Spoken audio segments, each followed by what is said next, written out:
ఉన్నారు? అందరు బాగున్నారా? ఈ వీడియో వచ్చేసి ఏంటి అంటే జాక్ ఫ్రూట్ కటింగ్ అనమాట. పనసకాయ కట్ చేయాలంటే చాలా పెద్ద టాస్క్. దాన్ని కట్ చేయడం కన్నా బయట కొనుక్కొచ్చుకోవడం బెటర్ అనేసి చాలామంది అనుకుంటూ ఉంటాము. ఇక్కడ ఏంటి అంటే మా చెట్టుకు పండిన జాక్ ఫ్రూట్ అనమాట. ఈ జాక్ ఫ్రూట్ని తీసుకున్నాను. ఫస్ట్ మనం ఏం చేయాలి అంటే జాక్ ఫ్రూట్ని చెట్టు మీద నుంచి కట్ చేసిన తర్వాత ఇక్కడ పైన తొడ ఉంది కదా, ఆ తొడం దగ్గర కొంచెం బొక్కలాగా పెట్టామంటే, కొంచెం హోల్ అనేది పెట్టామంటే దాంట్లో ఉన్న పాలన్నీ కూడా బయట కారుతాయి అన్నమాట. పాలు ఎప్పుడైతే బయట కారుతాయో కాయలో నుంచి అప్పుడే మనకి పనసకాయ అనేది పండుతుంది. పాలు కారకపోతే లోపలంతా పాలు ఉండేసి కాయ అయితే పండదన్నమాట, మాగదు. సో తొందరగా పనసకాయ మాగాలి అంటే మాత్రం మనం పాలు అనేవి బయటికైతే పోవాలి. కాయని రివర్స్లో పెట్టి ఒక రోజు అనేది మనం పెట్టామంటే పాలన్నీ కారిపోతాయి. తరువాతకి మనం నెక్స్ట్ డే గాలి పోకుండా ఒక కవర్లో కానీ సంచిలో కానీ గాలి పోకుండా కట్టాలన్నమాట. అలా కట్టినప్పుడు మనకి కాయ అనేది తొందరగా పండుతుంది. చెట్టు మీద పండిన కాయలు అయితే ఓకే, చెట్టు మీద కాయలే కొంచెం పచ్చిగా ఉన్నప్పుడు కోసుకొని తొందరగా మాగాలంటే మాత్రం ఒక సంచిలో గాలి పోకుండా కడితే వెంటనే త్వరగా మాగిపోతాయి.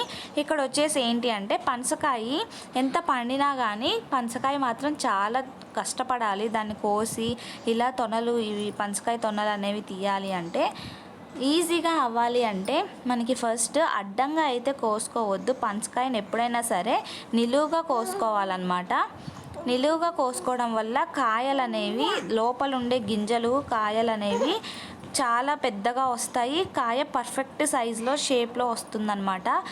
ఇలా అడ్డంగా కోస్తే మనకి మంచిగా రాదు. కాయ సైజ్ అయితే బాగుండదన్నమాట. కాయ సైజు మంచిగా పర్ఫెక్ట్ షేప్ తోటి రావాలి అంటే ఇలా నిలువుగా కోసుకోవాలి. మీరు ఈ వీడియో మొత్తం చూస్తే మీకే అర్థమైపోతుంది. నచ్చితే కనుక లైక్ చేయండి, సబ్స్క్రైబ్ చేసుకోవడం మాత్రం మర్చిపోవద్దు. అయితే ఈజీగా కట్ చేసుకోవాలి అంటే మనం ఏం చేయాలి అంటే ఆయిల్ అనేది తీసుకోవాలి. మన కుకింగ్ ఆయిల్ ఉంటుంది కదా, కుకింగ్ ఆయిల్ తీసుకొని చేతికి అండ్ చాకు ఉంటుంది కదా నైఫ్కి కనుక ఆయిల్ అయితే పూసుకోవాలి. ఆయిల్ అనేది రాసుకుంటే చాలా త్వరగా అయిపోతుంది అనమాట. జిడ్డు ఏమి అంటకుండా ఉంటుంది. ఆయిల్ అనేది రాసుకోవడం వల్ల చాలా త్వరగా తెగుతుంది అనమాట పనసకాయ. ఇక్కడ చూస్తున్నారు కదా, నాకు ఒక్కొక్క కాయ ఇంత లావు ఉందన్నమాట సైజు. ఇలా నిలువుగా కోసుకుంటే మాత్రం చాలా బాగుంటుంది, త్వరగా అయిపోతుంది కాయ. ఇలా చూస్తున్నారు కదా, కాయని ఎప్పుడైనా సరే 2 హాఫ్ చేసుకోవాలి. ఒక కాయని సగం చేసుకోవాలి.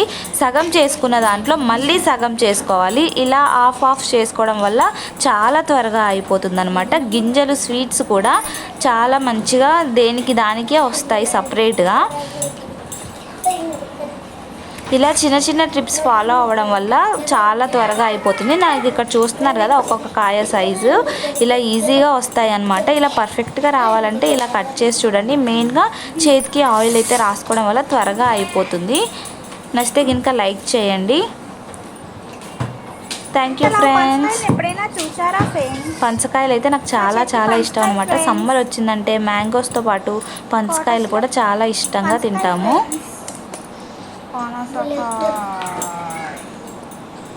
Bye bye.